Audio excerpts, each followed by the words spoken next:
savez qu'il est difficile d'arrêter ce genre de moment. Mais l'esprit est un esprit d'ordre et non de désordre. Je t'invite à prendre place.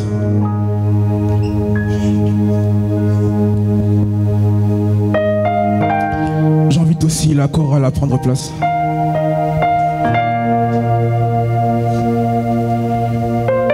Je vous salue tous dans le précieux nom de notre Seigneur Jésus-Christ. Je vais prendre quelques minutes et après nous allons encore retourner dans l'adoration. Le thème de notre journée est transformé dans sa présence. J'aime cette définition que le diacre nous a donnée, qui est la disparition, c'est ça, la séparation de molécules qui crée une autre molécule. Pour commencer, nous allons aller dans le livre de Romains, chapitre 12, verset 2. Le livre de Romains, chapitre 12, verset 2. Et pendant que tu prends ta Bible, Michel, tu m'accompagnes avec En réalité dans l'homme, c'est l'esprit.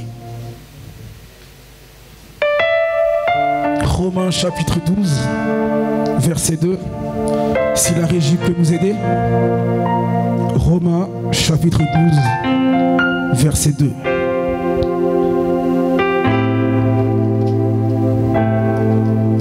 Nous allons lire ce passage ensemble. Est-ce que tu es prêt? Non, personne n'est prêt. Si tu es prêt, donne-moi un très bon amen. Si tu es prêt, donne-moi un amen meilleur que cela. Si tu es prêt, donne-moi un amen encore meilleur que cela. Si tu es prêt, donne-moi un amen encore meilleur que cela. Donne un amen encore meilleur que cela. Nous allons lire ensemble. Romains chapitre 12, verset 2. Nous lisons à 3, 1, 2, 3. Ne vous conformez pas au siècle présent, mais soyez transformés par le renouvellement de l'intelligence, afin que vous discerniez quelle est la volonté de Dieu, ce qui est bon, agréable et parfait. On lit encore parce que je ne t'entends pas bien. 1, 2, 3. Ne vous conformez pas au siècle présent, mais soyez transformés par le renouvellement de l'intelligence, afin que vous discerniez quelle est la volonté de Dieu, ce qui est bon, agréable et parfait. Acclame pour la parole. Acclame mieux que ça pour la parole. Je te sens encore froid. Acclame mieux que ça pour la parole.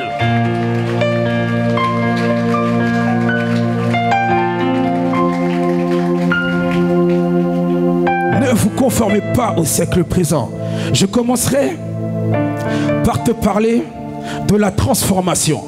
Le diacre nous a donné une définition que j'ai beaucoup aimée de la transformation. Mais ici, il nous a dit, ne vous conformez pas au siècle présent, mais soyez transformés par le renouvellement de l'intelligence. Il faut que tu saches que dans la dimension de la transformation, il existe plusieurs types de transformation. Il y a la transformation au niveau du caractère, la transformation au niveau du langage, la transformation au niveau du cœur, la transformation au niveau de l'âme. Et la transformation que je vais te parler ce soir, c'est la transformation au niveau de l'esprit. Ne vous conformez pas au siècle présent, mais soyez transformés par le renouvellement de l'intelligence. Virgule, afin que vous discerniez quelle est la volonté de Dieu, ce qui est bon, agréable et parfait. Ce passage est en train de nous dire, afin que vous discerniez quelle est la volonté de Dieu, il faut que tu sois transformé. Transformé par le renouvellement de l'intelligence. Il est précisé, virgule, afin. C'est une condition que tu dois avoir pour comprendre, une condition que tu dois avoir pour discerner quelle est la volonté de Dieu. Il y a un homme du nom de Samuel. Un jour, il entend une voix l'appeler Samuel. Il se retourne vers son père spirituel. Il lui dit, tu m'as appelé? Il dit, non, je ne t'ai pas appelé. Il va encore. Il entend Samuel. Il revient, il dit, tu m'as appelé? Il dit, non, je ne t'ai pas appelé. Il lui dit, la prochaine fois que tu entends, dis, Seigneur, me voici. Quel était le problème? Le problème, c'est que Samuel n'était pas transformé au niveau de l'esprit. Lorsque tu n'es pas transformé au niveau de l'esprit, tu n'es pas en capacité de discerner. Tu n'es pas en capacité de comprendre. Tu n'es pas en capacité d'entendre la voix de Dieu. Donne-moi un bon amen. Donne un amen vraiment. Donne un amen qui me pousse à parler. Donne un amen mieux que ça. Donne un bon amen. mais soyez transformés par le renouvellement de l'intelligence afin que vous discerniez quelle est la volonté de Dieu. Sans la transformation au niveau de l'esprit, tu ne peux comprendre quelle est la volonté de Dieu. Jésus était dans le temple à l'âge de 12 ans. Il était en train d'enseigner à des sages, à des anciens. Lorsque ses parents sont venus, ils lui ont dit, mais on te cherche depuis longtemps. Il leur a répondu, qui est mon père, qui est ma mère? C'est celui qui fait la volonté de mon père. Tu dois arriver dans cette dimension dans laquelle tu marches, non pour toi, non pour tes sentiments, mais pour faire la volonté de ton Père. Nous sommes dans les temps de la fin. Qui sait, peut-être Jésus va revenir dans 3 minutes. Est-ce que depuis toutes ces années, as-tu fait une seule fois la volonté de ton Père? Pourquoi? Parce que tu n'es pas transformé au niveau de l'esprit. C'est l'esprit qui attend. C'est l'esprit qui écoute. C'est l'esprit qui discerne. Les dons spirituels ne sont pas donnés au corps. Les dons spirituels ne sont pas donnés à l'âme. Ils sont donnés à l'esprit. Ainsi Paul dit, je prierai en intelligence. Éternel, je te loue, je t'exalte. Et je prierai en esprit. Je chanterai en intelligence. Et je chanterai en esprit. Ton esprit. Je n'ai pas commencé mon message. Je ne suis que dans l'introduction. La transformation au niveau de l'esprit est capitale pour avancer avec Dieu. Le thème est transformé dans sa présence. Comment est-ce que la présence de Dieu me transforme? Comment est-ce que la présence de Dieu transforme mon esprit? C'est le sous-thème que je vais aborder avec toi ce soir. Le sous-thème est l'impact prophétique de la présence de Dieu. L'impact prophétique de la présence de Dieu. L'impact a plusieurs définitions. Dans la définition que je vais parler avec vous aujourd'hui, c'est une définition en tant que collision. Lorsque deux voitures se rencontrent, il y a collision, il y a un accident. Mais la rencontre qu'il y a en ce jour, c'est la rencontre entre toi et la présence de Dieu. Deux voitures créent un accident. Si tu mélanges de l'huile avec une autre substance, tu peux créer une explosion. Mais qu'est-ce qui crée entre toi et la présence de Dieu? La chose qui est créée entre toi et la présence de Dieu, c'est le prophète qui est en toi. La Bible nous dit dans le livre Joël au chapitre 2, après cela, dans le dernier jour, je répandrai de mon esprit. Vos fils et vos filles prophétiseront. Nous sommes dans l'Ancien Testament. La prophétie n'était que donnée par le prophète. Par le prophète et qui était établi par Dieu. Bien-aimés dans le Seigneur, dans les derniers jours, nous sommes tous des prophètes au sens universel. Mes frères et sœurs, ne soyez pas dans l'erreur. Ici, je ne dis pas que vous êtes tous appelés au ministère prophétique selon Éphésiens. Je parle d'une certaine catégorie de prophètes. Lorsque nous rentrons dans le prophétique, il existe deux catégories de prophètes. En hébreu, il est dit le prophète Nabi et le prophète Osée.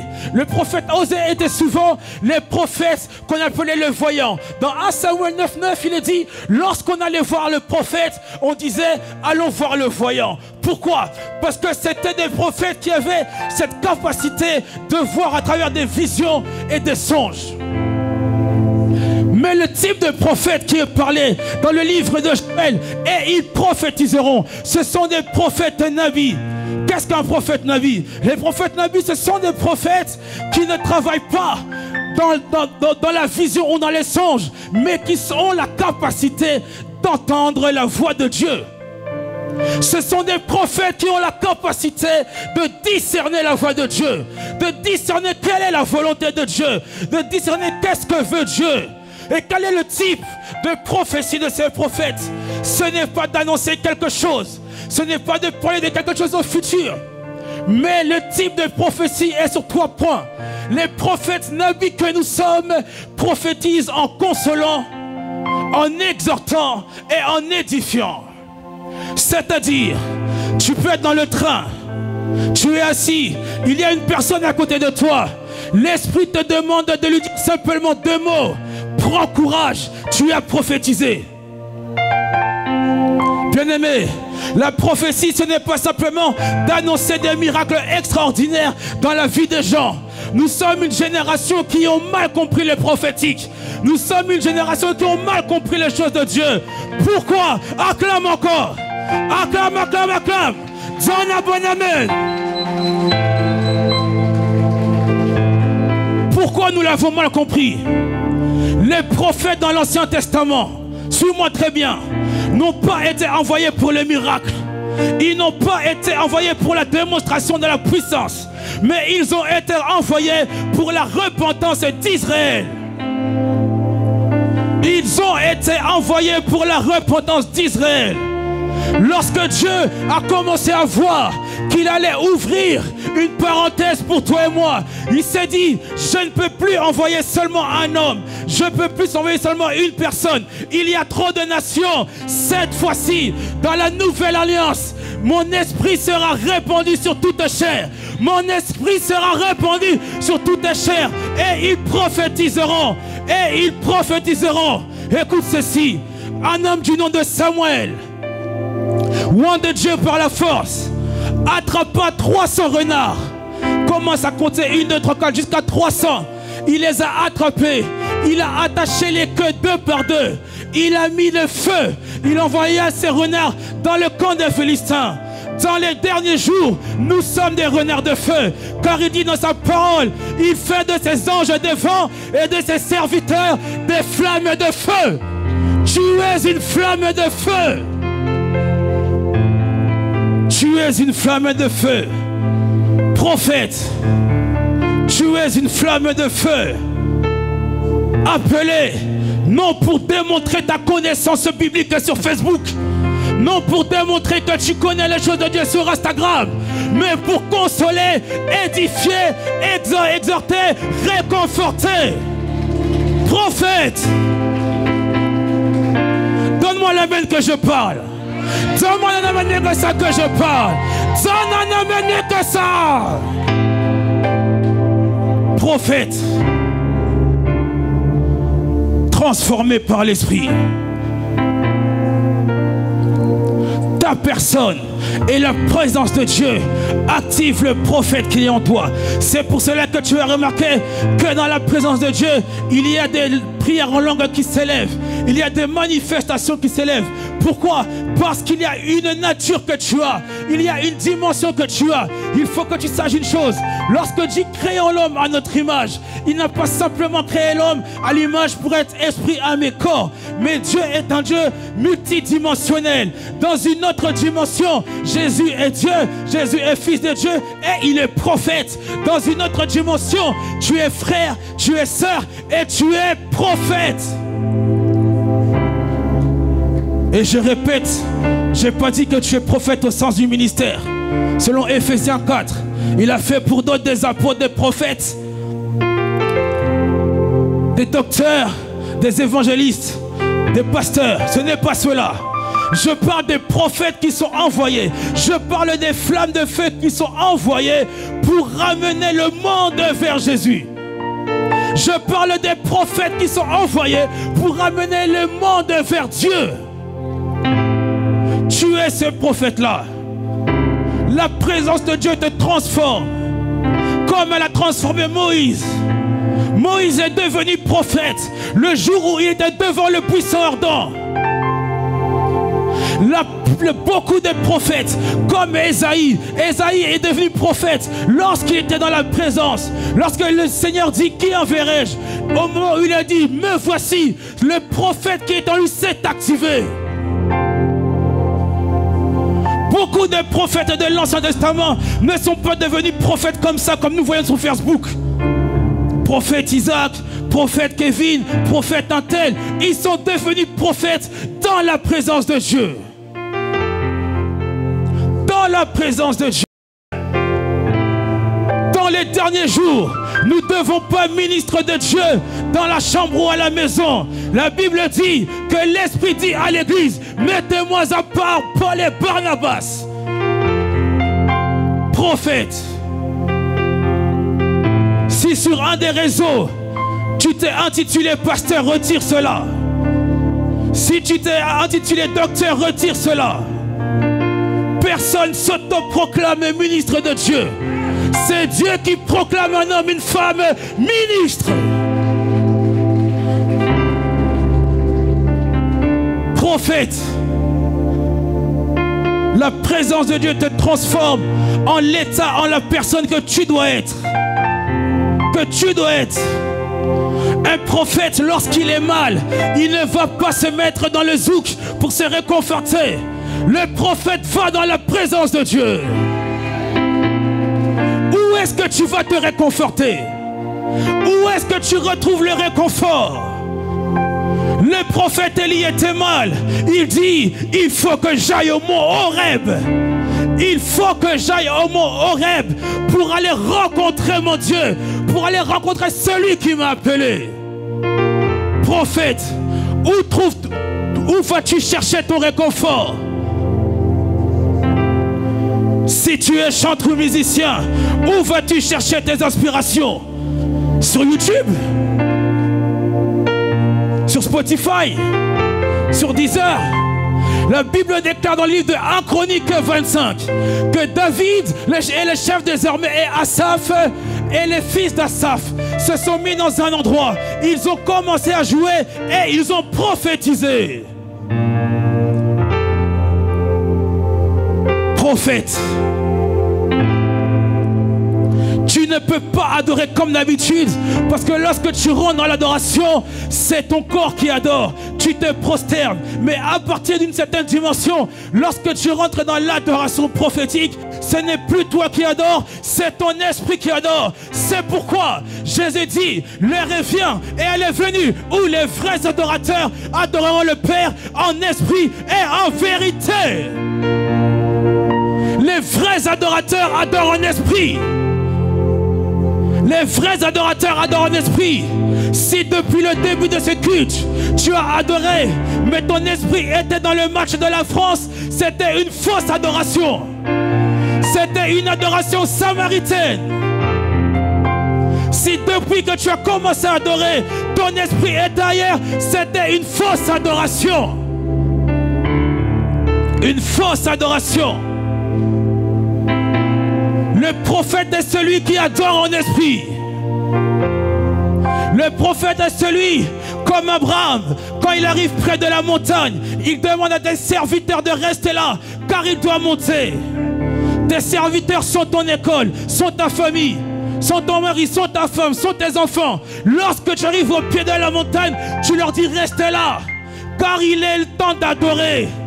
Car l'adorateur que le Père a recherché, ce soir est là. L'adorateur que le Père a demandé, ce soir est là. Prophète, quelle est ta façon d'adorer? La Bible dit que les 4 êtres vivants et les 24 vieillards jettent leur couronne. Toi dans l'adoration,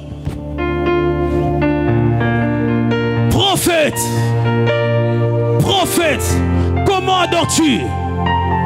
Le culte commence à 10 h, tu arrives à 11h30. Prophète. Prophète. Depuis que le culte a commencé, tu allais 3 fois aux toilettes. Prophète. Comment vas-tu discerner la voix de Dieu? Comment vas-tu entendre la voix de Dieu? Prophète.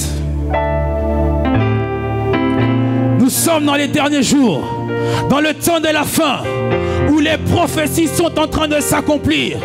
Et lorsque je prie, je dis Seigneur, tu dis que tu cherches des vrais adorateurs. Je me présente comme un vrai adorateur. Je me présente comme un vrai adorateur. J'ai soif de toi, soif de ta présence. Prophète. Tu vois que lorsque je t'appelle prophète, tu sens un point. Tu sens quelque chose de... Mais c'est ce que tu es. C'est la personne que tu es. Tu es un sacrificateur. Prophète. Lorsque tu viens à l'église, tu dois bien t'habiller. Tu dois bien t'habiller. Je répète, tu dois bien t'habiller. La Bible nous dit que le sacrificateur était habillé d'une tenue avec plein de bijoux, avec plein de pierres d'une forte valeur. Et Dieu dit à Moïse, j'ai fait de vous un royaume de sacrificateurs. C'est-à-dire que tu es un sacrificateur. Comment te présentes-tu devant Dieu? Prophète. Écoute ceci. Il y avait les prophètes, il y avait le peuple d'Israël. Tous étaient juifs. Tous étaient juifs d'origine. Les juifs ont leur tradition, les juifs ont leurs coutumes. Mais le prophète ne pratiquait pas la coutume et la tradition juive, car le prophète était quelqu'un qui venait d'ailleurs. Ainsi Jésus dit, ils sont dans ce monde, mais ils ne sont pas de ce monde. C'est-à-dire qu'en tant que prophète, ta culture, ta tradition, c'est celle du royaume. C'est celle du royaume. Lorsque des hommes vont voir des féticheurs, parce que dans la tradition il est dit que pour avoir ceci, que pour avoir cela, il faut aller toucher. Toi dans la tienne, tu dis que dans mon royaume il est dit que tout lieu que foulera la plante de mes pieds, Dieu me le donne en possession. Prophète, si pendant des années tu as marché selon ce monde parce que telle ou telle chose est à la mode, aujourd'hui marche selon le royaume. Marche selon Dieu.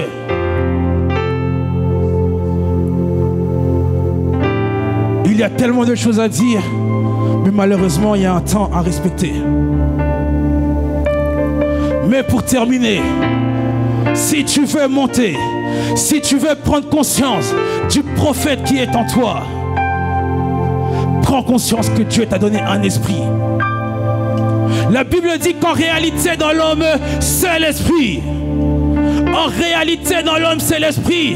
Ce n'est ni le corps, ce n'est ni l'âme, ce n'est ni les émotions, c'est l'esprit. C'est l'esprit qui monte. C'est pas ton corps qui parle en langue, c'est l'esprit qui parle en langue. Les dons spirituels ne sont pas donnés au corps ou à l'âme, ils sont donnés à l'esprit. Bien-aimé dans le Seigneur, tel que tu me vois, je suis un homme bègue. Je suis bègue. Depuis que je suis venu au monde bègue. Mais pourquoi depuis le début que j'ai comme ça parlé, je n'ai pas bégayé? Parce que c'est mon esprit qui parle. C'est mon esprit qui parle. C'est mon esprit qui parle. Ainsi, la parole dit que celui qui parle en langue s'édifie lui-même. Lorsque je parle en langue, mon esprit s'édifie. Je reçois des choses qui sont comme un mystère. Et lorsque je parle, lorsque je laisse mon esprit parler, ces mystères sortent.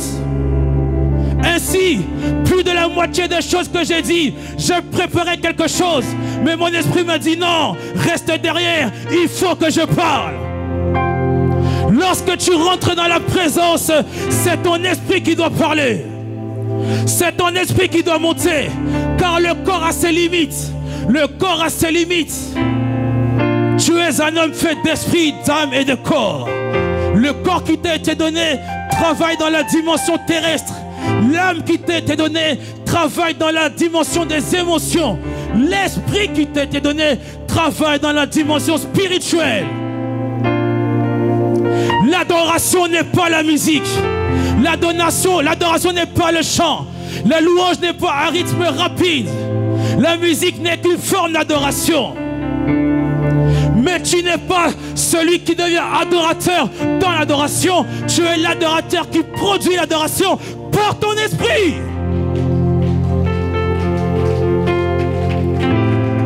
Prophète, maintenant, quelle adoration vas-tu donner à Dieu? Est-ce que la chorale peut prendre place, s'il vous plaît?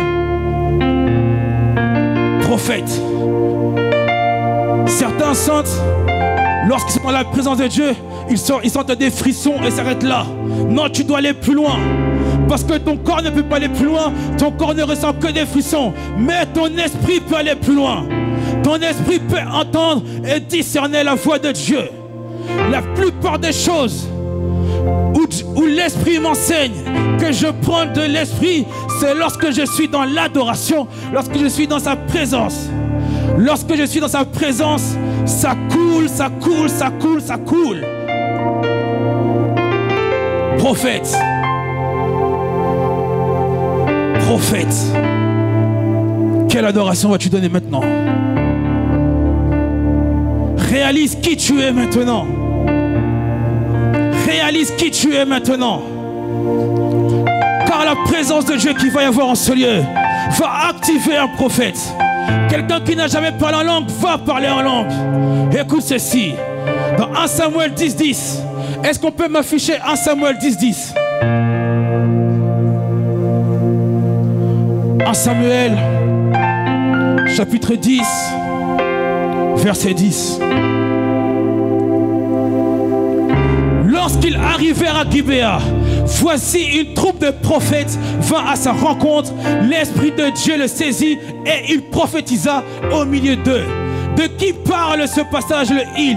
Le il s'agit du roi Saul et d'un homme qui l'accompagnait. Qu'est-ce qui se passe concrètement? Ils sont arrivés dans une ville du nom de Gibéa et ils ont vu une troupe de prophètes. Ici, ce n'est pas le prophète Osée, mais c'est les prophètes Nabi que j'ai parlé tout à l'heure.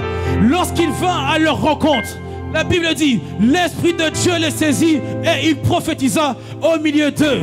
Comment un homme ayant reçu l'onction royale se met-il à prophétiser? C'est parce qu'il y avait un prophète à l'intérieur de lui qui a été activé lorsqu'il vint à leur rencontre.